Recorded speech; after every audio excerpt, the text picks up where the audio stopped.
So, good afternoon. We are members from the group Survivors, and we did an interview earlier about Nafnang, a blog advertising company, where we found the main problem being the commitment of bloggers or influencers towards campaigns. So, our proposed solutions were one-time management, because we found out that some bloggers did not meet the deadline of what the supposed deadline was. So what they did was move or delay the projects. But what happened was they did follow-ups until it was met.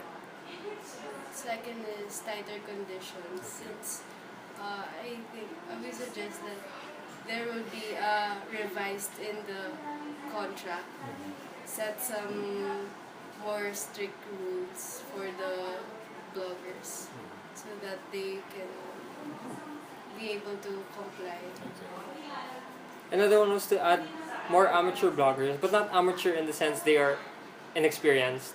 We want experienced amateur bloggers, because that way it will be easier for them. It will be easier for you to contact them since they have a wider schedule, and with that, if we get bloggers, sorry, it will be harder to reach them, contact them, and follow up projects that you want done.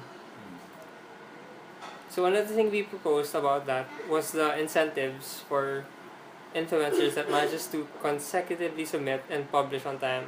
So for the bloggers that are able to meet their deadline, we give bonuses for that. So I think that one's a better way for them to meet the deadline instead of following up, rushing, and the work will be done. Let me add lang sa tighter conditions. Since hirap silang mag-comply, siguro yun sa tighter conditions, I suggest that the company should parang filter out nila yung mga bloggers na papasok sa company para bang for example mas i-interview nila, parang mas maging strict sila sa pagpili ng bloggers, hindi lang basta kaya we suggest that get some amateur bloggers since mas madali silang kontakin. Siguro dapat din na ang kunin nila is yung talagang may potential and makita nila yung willingness to comply.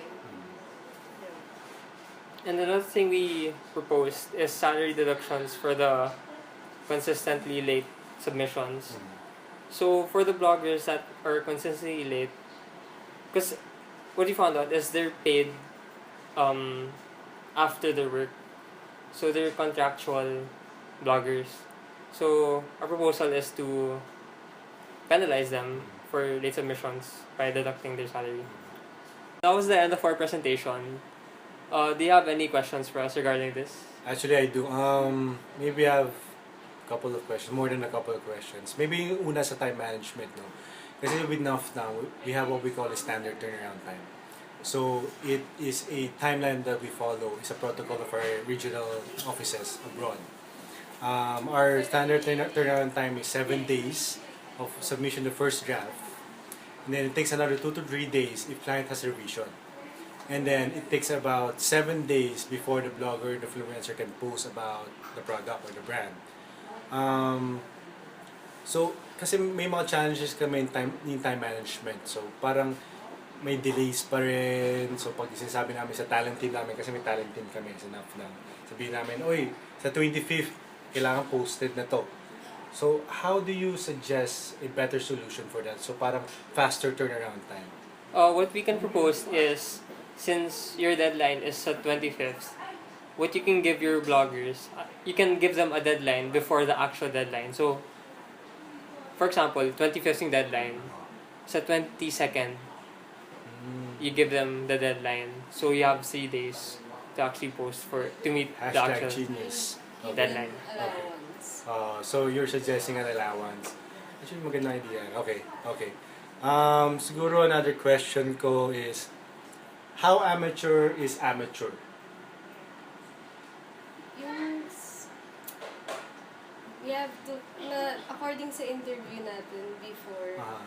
is that you have, when you say amateur vloggers, you're referring to students. Students. So we have one, it's either, parang, one is yung nagpapasa and Mhm. second is yung hindi ganun ka-active. Okay. We suggest that yung form of pag-filter is that di ba you have past events with them, you work nakatrabaho na. nakatrabaho nyo na sila before. So parang from then on pa lang, nasa-screen nyo na sila na parang sino ba dito yung nagpapasa at sino ba dito yung hindi. Okay. So parang mas i-prioritize yung kung sino yung nagko-comply. Okay. Ayan. So, in short, you have two students, influencers, A and B. So, if A is not submitting, B is submitting, you prioritize B who is submitting. It's a good solution. Okay. Another question would be, last two questions pala. Incentives for influencers. Kasi, ang incentive ng mga influencer mismo sa NAF lang is, they get paid right after the campaign. So, I don't know what else to give them in terms of giving incentives. So, what do you suggest? A suggestion would be, according to your website, because you have on your site, Blogger Ati, yung exclusive bloggers na priority. So, an incentive could be for one of the bloggers who submits on time, finishes projects well, would be included in the pool Okay. of the Blogger Atis. Okay. So, yung sinasabi mo, magiging exclusive talent sila. Yes. Okay. Or contestant for being one of those talents. Okay. That's a good suggestion kasi one of the key criteria of being a blogger at talent is that we filter them down, and whenever we have brands to work with, we prioritize them. So magandang incentive yan for any influencers, di ba? Okay, last question would be salary deduction. With NAF now, we don't deduct salary. We feel that's unfair for the influencers because they worked hard for it. So how we do it kasi is it's either we do not pay them if they are late on submissions, or parang ganun siya. So ano ba yung mga suggestion nyo na iba instead of salary deduction? Parang I don't get the point na i-deduct pa yung salary. So, if it's contractual and they don't meet the deadline, what we can propose is get another blogger to replace them. Okay, for replacement na siya. Replacement. Okay. Actually, I think that would be appreciated by the client also kasi parang get someone who's faster in terms of turnaround time. Ganyan. Mas mabibigyan nyo sila ng assurance na yung company niyo is parang efficient and concerned sa clients nila. Totoo. Okay, I think that's all. Yeah, that's my questions. I think you answered it quite great and proficient. Okay, thank you. Thank you. Thank you, sir. Thank you. Thank you. Kailangan mo to. Thank you, sir. Buto niyo